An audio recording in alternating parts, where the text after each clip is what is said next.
તમે એ રીતે બોલો કે અર્થપૂર્ણ રહે. 16મો દિવસ. વિશ્વાસ ઘોષણા. હું જાહેર કરું છું કે હું એક ઉપચારક તરીકે જીવું છું. હું મારી આસપાસના લોકોની જરૂરિયાતો પ્રત્યે સંવેદનશીલ છું. હું પડી ગયેલાઓને ઉપાડું છું, તૂટેલાને પુનઃસ્થાપિત કરું છું અને નિરાશ લોકોને પ્રોત્સાહિત કરું છું. હું કરુણા અને દયાથી ભરપૂર છું.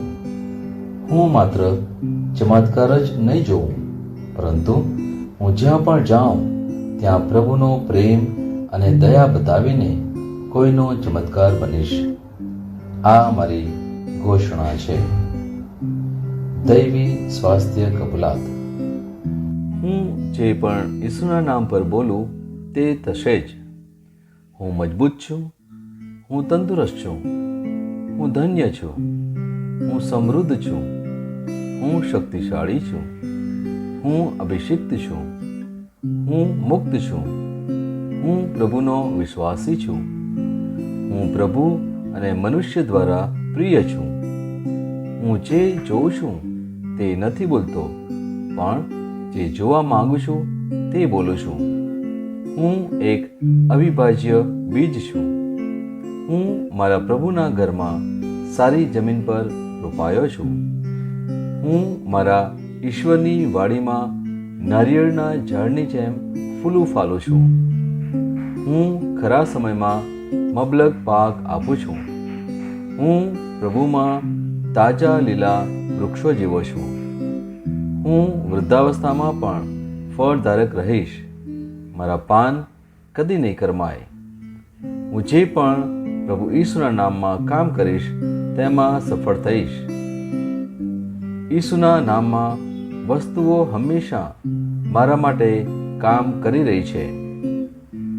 હું ખ્રિસ્ત ઈસુમાં દરેક આત્મિક આશીર્વાદ મેળવનાર છું.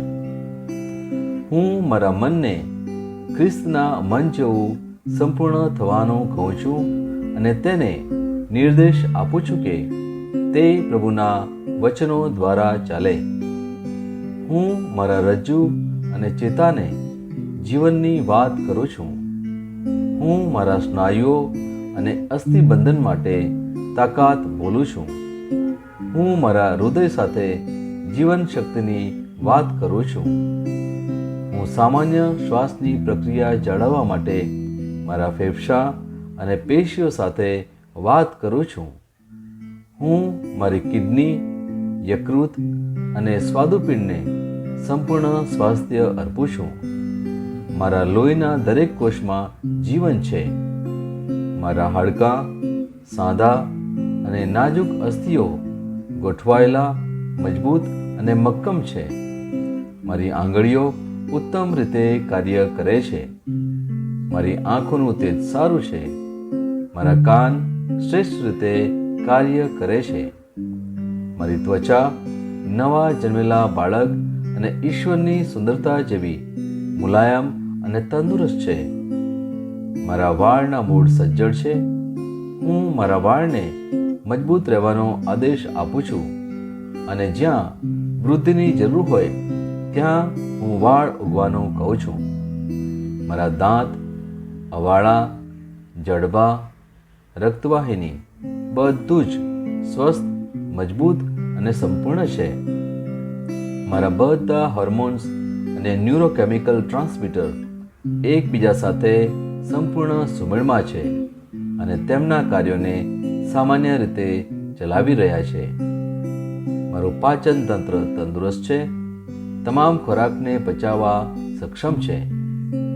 મેં તમામ પ્રકારના વ્યસનો એટલે કે આલ્કોહોલ, નિકોટિન, ડ્રગ્સ, ખાવાનું, પીવાનું, ટેકનોલોજી, મીડિયા, વિલંબ, ગપસપ, આળસુ, અતિશય બળજબરીપૂર્વકની ખરીદીઓ અને પ્રભુની આજ્ઞામાં તમામ પ્રકારના ભોગવિલાસ લીધા. જેમ ઈસુ છે તેમ હું પણ છું.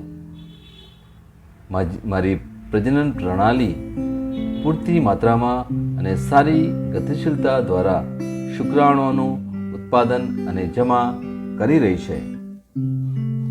મારી પ્રજનન પ્રણાલી સમયસર ઈંડા કોષો ઉત્પન્ન કરે છે તથા જન્મ સુધી ગર્ભનું રક્ષણ અને પોષણ કરે છે.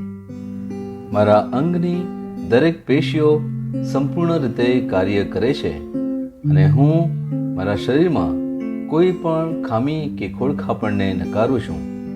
મારી સંપૂર્ણ માનવ શરીર રચના અને શરીર વિજ્ઞાન ખ્રિસ્ત ઈસુમાં પૂર્ણ થયેલ છે. ઈસુના નામે હાલેલુયા, આમેન. ઈશ્વર પિતા મને પ્રેમ કરે છે, હું જાણું છું. ઈશ્વર પુત્ર મને પ્રેમ કરે છે, હું જાણું છું. ઈશ્વર આત્મા મને પ્રેમ કરે છે, હું જાણું છું. ઈસુની જય.